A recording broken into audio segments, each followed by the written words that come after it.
The clock had just struck midnight at Memorial Hospital when Dr. Mai Wong gathered her belongings after another exhausting shift in the pediatric ward. She had spent the last 12 hours treating everything from common colds to a particularly tricky case of childhood asthma. Her gentle smile and warm demeanor had helped calm countless worried parents throughout the day, earning her the nickname Angel Doctor among the hospital staff. The autumn air was crisp as she walked to her car, her thoughts already drifting to the warm cup of tea waiting for her at home. The streets were quiet in this suburban neighborhood, with only the occasional car passing by and streetlights casting long shadows across the empty sidewalks. She had made this drive hundreds of times before, always taking the same route through the peaceful streets of Pine Valley. Officer Robert Wilson had been parked in his usual spot, hidden just behind the old oak tree near Mason Street. He'd been having a rough week, passed over for promotion again, trouble at home, and now stuck on the midnight shift. The sight of the silver Honda Civic driving past his cruiser gave him something to focus on. He could have sworn he saw a taillight flicker, though anyone else might have just seen the shadows from the trees playing tricks in the darkness. The blue and red lights suddenly flashing in her rearview mirror startled Dr. Wong. She carefully pulled over, making sure to stop in a well-lit area near a 24-hour convenience store. Her hands trembled slightly as she reached for her license and registration. Not from guilt, but from exhaustion after her long shift. She had always taught her young patients to stay calm in scary situations, and now she found herself following her own advice. Deep breaths, steady movements, clear thoughts. When Officer Wilson approached her window, something felt different from a routine traffic stop. His flashlight beam lingered too long on her face. His questions came with an edge that seemed unnecessary for a simple taillight check. Despite her professional status and calm explanations about heading home from her hospital shift, his tone grew increasingly hostile. "Step out of the vehicle," he barked, his hand resting unnecessarily on his holster. The security camera from the convenience store silently recorded the scene unfolding beneath the fluorescent lights of its parking lot. Inside, the night shift clerk watched with growing concern, his hand hovering over the phone. Dr. Wong's confusion was evident in her voice as she tried to understand what was happening. "Officer, I don't understand. I was just driving home from my shift at the hospital. If there's something wrong with my taillight, I'll get it fixed first thing tomorrow." Her hospital ID badge caught the light as she gestured, but Officer Wilson seemed to ignore this detail entirely. The situation escalated quickly. What should have been a 5-minute traffic stop turned into something much more concerning. Other cars slowed as they passed, some drivers discreetly recording on their phones. The convenience store clerk had already pressed record on the store's backup security system, his instincts telling him this footage might be important later. In the distance, another patrol car's lights appeared, responding to Wilson's call for backup, a seemingly unnecessary request for a simple traffic violation. The night air grew heavier with tension as more witnesses gathered, their presence both a comfort and a concern to Dr. Wong, who had never imagined her routine drive home would turn into this.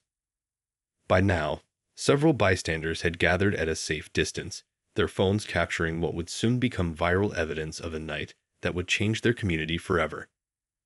Among them was a teenager who recognized Dr. Wong. She had treated his little sister just last week for a broken arm. He was already texting his mom, who served on the local community board. The quiet suburban night had transformed into a scene that would soon spark conversations, questions, and eventually, a movement for change that nobody in Pine Valley could have anticipated. And it all started with a taillight that may or may not have actually been broken. The harsh metal of the handcuffs bit into Dr. Wong's wrists as Officer Wilson roughly guided her toward his patrol car. The convenience store's fluorescent lights cast strange shadows across the parking lot, where just minutes ago she had been trying to calmly explain her situation. Her white doctor's coat, a symbol of respect and authority during her hospital shifts, now seemed to mean nothing. "Please, there must be some mistake," she said, her voice steady despite her racing heart. "My hospital ID is right there in my wallet. I was just heading home after my shift." The words felt hollow in the cold night air, drowned out by the sound of approaching sirens and the murmur of gathering onlookers. In the back of the patrol car, Dr. Wong could hear Officer Wilson making phone calls through his radio. His voice carried a tone of satisfaction that made her stomach turn. "Yeah, got one here causing trouble. Resisting arrest, disorderly conduct." Each false accusation felt like a physical blow. Through the window, she could see people with their phones out, recording everything. Some faces she recognized, parents of children she had treated, neighbors from her community. The backup officer, Thompson, stood awkwardly by his car, clearly uncomfortable with the situation unfolding before him. He had worked with Dr. Wong before when his department organized a community health fair last summer.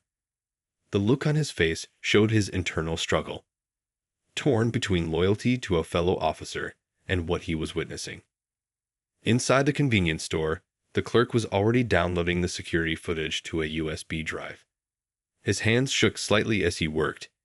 He had seen Dr. Wong stop by for coffee during her late shifts many times, always with a kind word despite her obvious exhaustion. Now, watching her in handcuffs through the store window, something felt terribly wrong. Officer Wilson paced around his patrol car, making more calls. Unknown to him, his dashcam was picking up every word.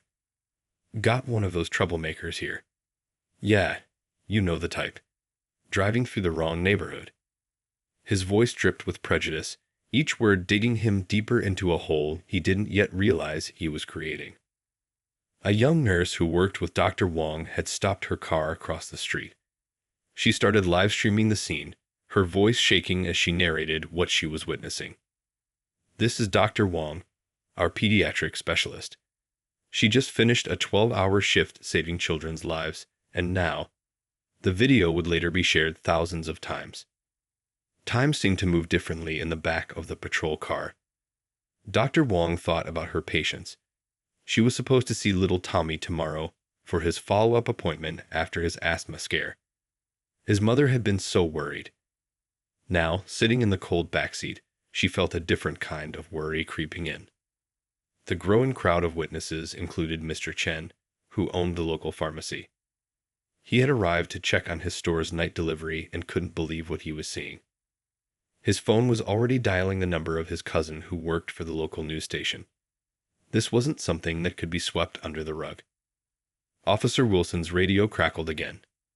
Bringing her in for processing, he announced, ignoring the disapproving look from Officer Thompson. The dashboard camera continued its silent recording as Wilson detailed his version of events. A version that would soon be contradicted by dozens of witness videos and the convenience store's security footage. As the patrol car pulled away from the scene, the crowd's phones followed its movement, their lights like stars in the darkness. Nobody knew it yet, but this moment would become the catalyst for change in their community. The truth was already spreading through text messages, social media posts, and urgent phone calls, racing ahead of the patrol car as it made its way toward the station. In the backseat, Dr. Wong closed her eyes and took deep breaths, just as she taught her young patients to do when they were scared. She knew she wasn't alone. Too many people had witnessed what happened. The truth would come out. It had to. By sunrise, the video of Dr. Wong's arrest had spread like wildfire through Pine Valley. The convenience store clerk's footage had made its way to local news stations, and social media was buzzing with outrage. The young nurse's live stream had been shared over 10,000 times, reaching far beyond their suburban community. At Memorial Hospital, the morning shift arrived to find the waiting room filled with concerned parents and their children.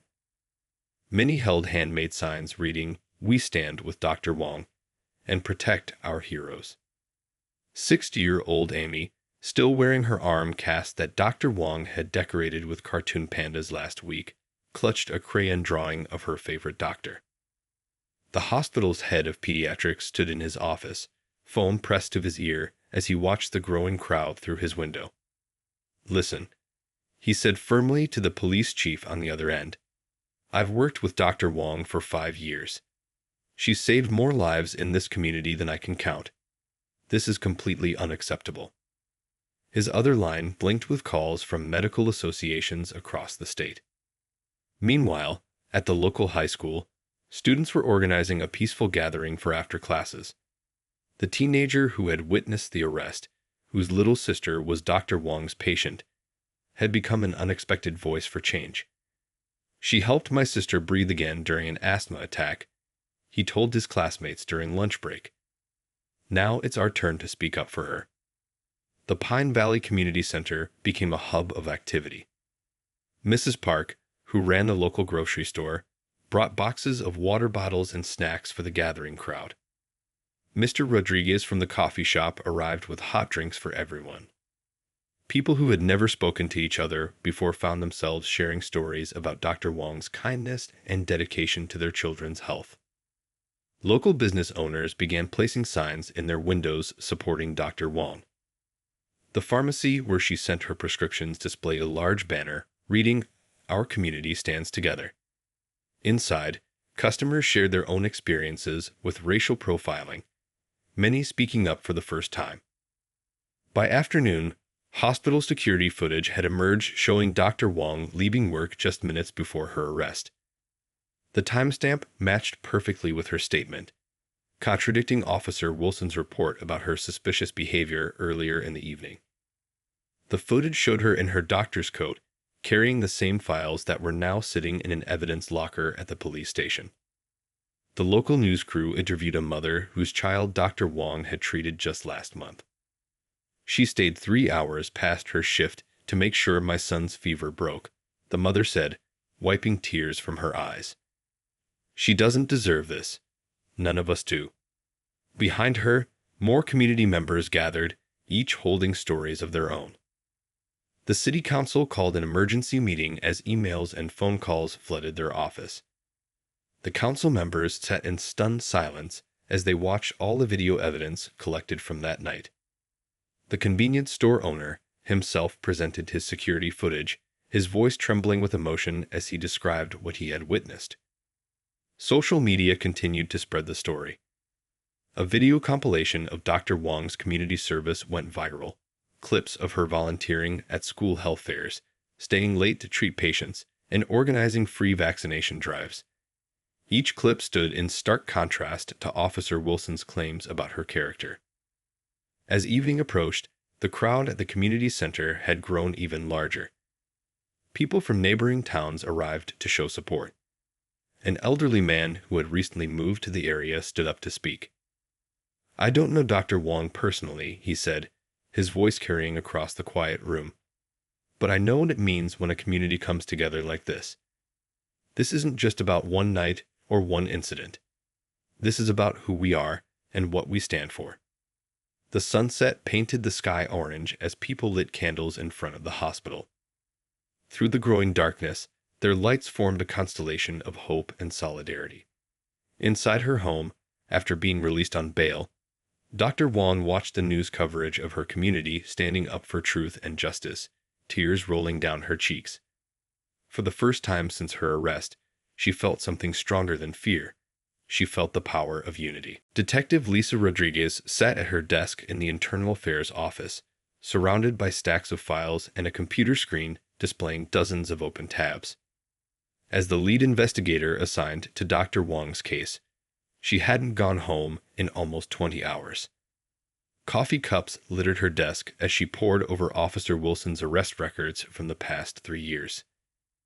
"Take a look at this," she called to her partner, pushing her reading glasses up her nose. The pattern was becoming clear. In the last year alone, Wilson had pulled over 38 drivers in predominantly white neighborhoods. The demographics of those stops told a story that made her stomach turn. Meanwhile, across town, tech expert Mr. Lee from the police department's digital forensics unit was analyzing Wilson's patrol car GPS records. His eyes widened as he overlaid the data onto a map of Pine Valley. "He wasn't even supposed to be in that sector that night," Mr. Lee muttered, marking another red flag in his growing report. The investigation took an unexpected turn when Mrs. Martinez, a retired librarian, walked into the Internal Affairs office clutching a folder. "I've been keeping records," she said quietly. "Every time I saw that officer parked behind the oak tree near my house, watching certain cars go by. I wrote down dates, times, descriptions. Her detailed notes would prove invaluable." Back at the police station, Officer Thompson finally gathered the courage to speak up. His hands shook as he submitted his own dashcam footage from previous patrols with Wilson. "There's stuff on here you need to see," he told Detective Rodriguez. "Things I should have reported sooner." The weight of guilt and responsibility was clear in his voice. The investigation spread to the department's complaint review process. A young clerk discovered that several previous complaints against Wilson had been mysteriously marked as resolved without any actual investigation. She found them stuffed in the back of a filing cabinet, gathering dust. Social media played its part too. A group of college students studying data analysis created a visualization of Wilson's traffic stop patterns. Their graph went viral, showing clear evidence of targeting that couldn't be explained away by coincidence. The police chief's office was flooded with copies of their report. Detective Rodriguez and her team worked through another late night, their office lit by computer screens displaying security footage from dozens of sources. They created a timeline of the night of Dr. Wong's arrest, comparing it with Wilson's official report. The discrepancies were startling. "Look at this," said Mr. Lee, pulling up Wilson's personal social media history. Hidden behind privacy settings were connections to several concerning groups. Posts and comments revealed a pattern of bias that had somehow slipped past department screening. The tech expert's fingers flew across the keyboard, documenting everything. The convenience store owner had more to share.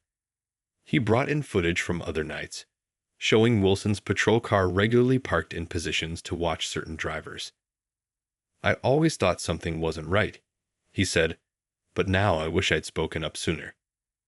Community members continued coming forward. The high school teacher brought in a journal of incidents she'd witnessed. A mail carrier described patterns he'd noticed on his route. Each piece of evidence added to the growing picture of systematic harassment that had gone unchecked for too long. In her office, Detective Rodriguez pinned another document to her investigation board. The GPS data from Wilson's cruiser told a damning story. Regular deviations from assigned patrol routes, unexplained stops in certain neighborhoods, patterns that couldn't be coincidental. Officer Thompson's conscience wouldn't let him rest.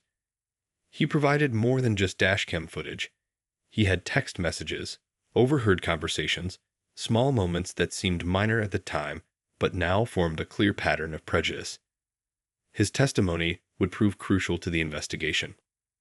As the evidence mounted, the investigation expanded beyond just one officer.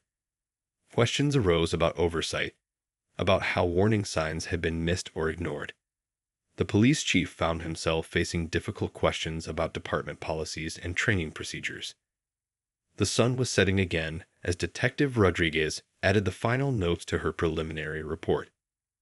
The stack of evidence had grown into an undeniable mountain. What had started as an investigation into one incident had uncovered something much larger, a systemic failure that would require systemic change to address. The truth broke like a thunderstorm on a clear day. Local news stations interrupted their regular programming as Detective Rodriguez's findings became public. The police chief stood behind a podium, his face grave as camera flashes lit up the press room. Behind him, a screen displayed evidence that could no longer be ignored. "What we've uncovered goes beyond a single incident," the chief announced, his voice heavy with responsibility. The PowerPoint slides behind him told the story through data. Maps showing patrol patterns, graphs of traffic stops, and timestamps that revealed a disturbing pattern of targeted harassment. In the audience, Mr. Lee from the tech unit sat quietly, his laptop open to the social media evidence he'd uncovered.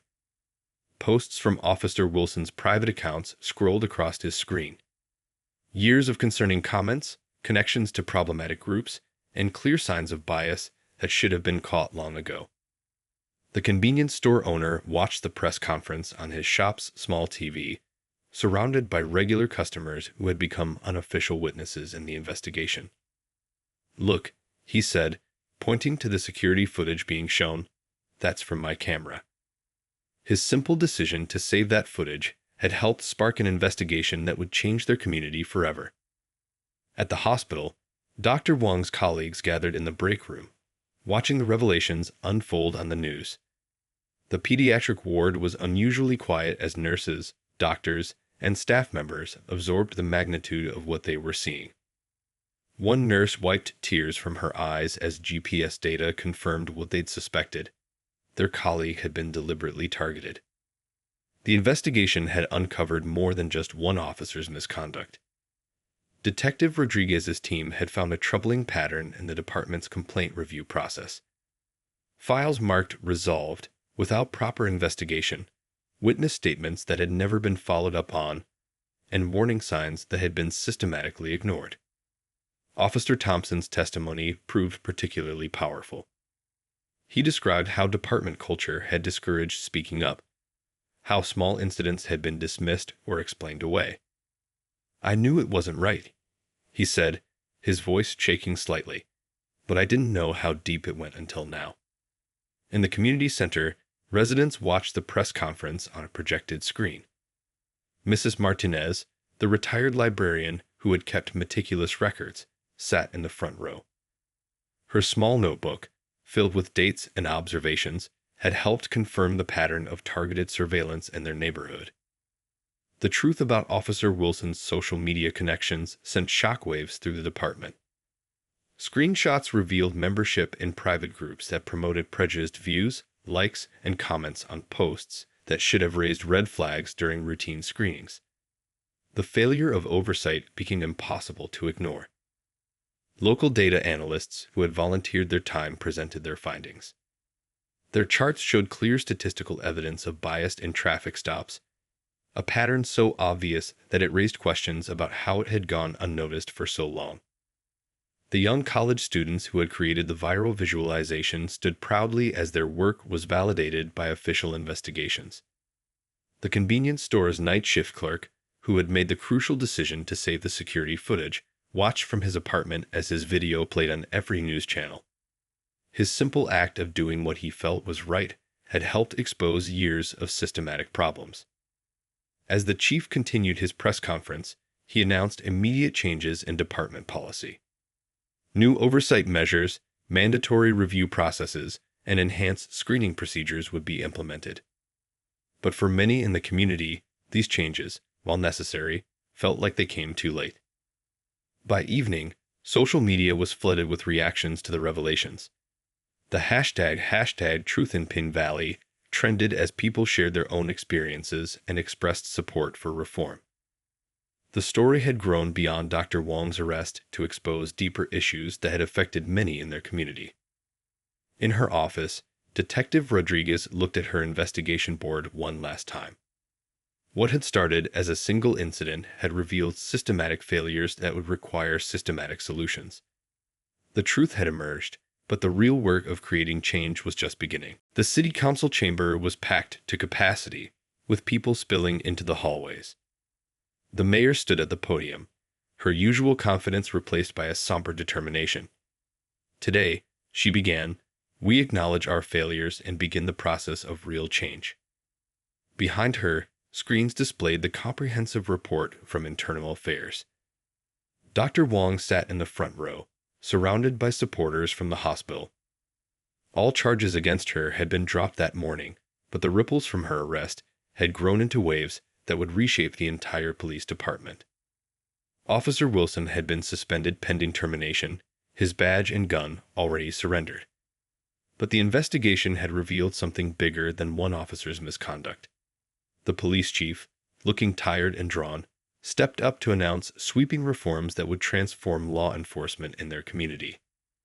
Effective immediately, he declared, "We're implementing mandatory bias training for all officers." His voice carried across the hushed room. But that's just the beginning. He outlined plans for a new civilian review board, body camera requirements, and revised protocols for traffic stops. Each announcement drew murmurs from the crowd. In the back of the room, Officer Thompson watched with mixed emotions. His decision to come forward had cost him some friendships within the department, but the weight lifted from his conscience was worth it. Next to him, the convenience store owner nodded in approval at each announced change. The young tech expert who had uncovered Wilson's social media history presented his recommendations for better screening procedures. "We can't just look at what officers do on duty," he explained. "We need to understand who they are when the uniform comes off." His suggestions would later become part of the department's new hiring protocol. Detective Rodriguez stood at the side of the room, her investigation files tucked under her arm. She had worked cases before, but none that had led to such widespread change. The sight of community members and police officials working together to craft new policies gave her hope, even as she recognized the challenges ahead. Mrs. Martinez, the retired librarian who had kept detailed records of Wilson's activities, was appointed to the new Civilian Review Board. Her attention to detail and commitment to fairness made her an ideal choice. "We need to rebuild trust," she told reporters. "That starts with transparency and accountability." Outside the chamber, protesters who had gathered peacefully since Dr. Wong's arrest began to celebrate. Their signs, once demanding justice, now called for continued vigilance and reform. The high school students who had been part of the movement handed out flyers explaining the new policies to ensure everyone understood their rights. The hospital board announced their own changes, implementing new protocols to support staff who experienced discrimination. Dr. Wong's case had shown them they needed to do more to protect their employees, both inside and outside the hospital walls. The pediatric ward, where she would soon return to work, had become a symbol of resilience. Local business owners met to discuss their role in preventing future incidents. The convenience store owner shared how his security cameras had helped expose the truth, inspiring others to upgrade their systems. "We're not just here to do business," he said. "We're here to protect our community." The police academy curriculum was completely revamped. New cadets would now spend time working with community organizations, learning the history of the neighborhoods they would serve. Veteran officers were paired with local leaders for cultural exchange programs designed to break down barriers and build understanding.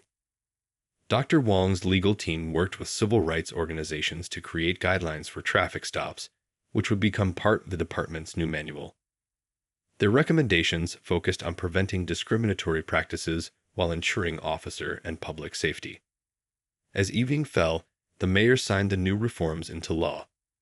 The ceremony was small but significant, broadcast live on local news and social media. Each signature represented hours of community input, difficult conversations, and a commitment to do better. In the hospital parking lot where everything had started, workers installed new security cameras and lighting. The changes were practical, but they also served as a reminder. The plaque they mounted nearby read, "In dedication to those who stand up for truth and justice, and to a community that refuses to look away." 1 year had passed since that fateful night at the convenience store. The autumn air felt different now as Dr. Wong pulled into her usual parking spot at Memorial Hospital. The changes weren't just in new policies or procedures, they were visible in the daily life of Pine Valley. As chair of the newly formed Community Police Relations Task Force, Dr. Wong spent her mornings before hospital shifts meeting with both officers and residents. Today's meeting focused on the success of their latest initiative, Joint Community Health and Safety Fairs, where doctors and police officers worked side by side to serve the public. The convenience store, once a site of injustice, had become a symbol of positive change. Its owner had transformed the space into a regular meeting point for community dialogue sessions. Officers on patrol would stop by not to watch passing cars, but to join conversations with locals over coffee and share updates about neighborhood safety programs. In the police department, the changes were profound. The new training center, built with community input, featured pictures of success stories. Officers and residents working together at local events, youth mentorship programs, and emergency response collaborations. The wall centerpiece showed the graduation photo of the first class of officers trained under the new system. Detective Rodriguez, now heading the department's reformed Internal Affairs Division, watched rookie officers practice traffic stops under the supervision of community observers. "Remember," she told them, "every interaction is a chance to build trust." The observation program, suggested by Mrs. Martinez, had become a model for other cities. At the high school, the students who had once gathered to protest now led workshops on civic engagement and community advocacy. Their social media campaign had evolved into a youth leadership program, teaching the next generation how to create change through peaceful action and open dialogue. The hospital's monthly staff meetings now included updates from the police liaison officer, building bridges between healthcare workers and law enforcement. The pediatric ward where Dr. Wong worked had become a place where children saw officers as helpers, not threats. Officers regularly visited to read stories to young patients, breaking down barriers one smile at a time. Officer Thompson, promoted to training supervisor, worked closely with community leaders to develop new protocols. His courage in speaking up had inspired a culture change within the department. "We protect and serve everyone" became more than just words. It was a promise backed by action and accountability. The Civilian Review Board, led by Mrs. Martinez, had handled dozens of cases in its first year. Their work wasn't just about oversight. It was about prevention, education, and building understanding. Their monthly reports, published transparently online, showed steady progress in reducing biased incidents and improving community relations. Local businesses had joined the effort for lasting change. The tech expert who had uncovered Wilson's social media history now ran workshops teaching digital literacy and online safety to both officers and residents. His programs helped bridge generational and cultural gaps while promoting responsible social media use. The convenience store's security cameras, once crucial evidence, now captured different scenes: community gatherings, friendly conversations between officers and residents, and spontaneous acts of kindness. The night shift clerk, still working there, had become a familiar friend to both patrol officers and late-night customers. Dr. Wong's patient load had grown, as families from neighboring communities sought out not just her medical expertise, but her experience in creating positive change.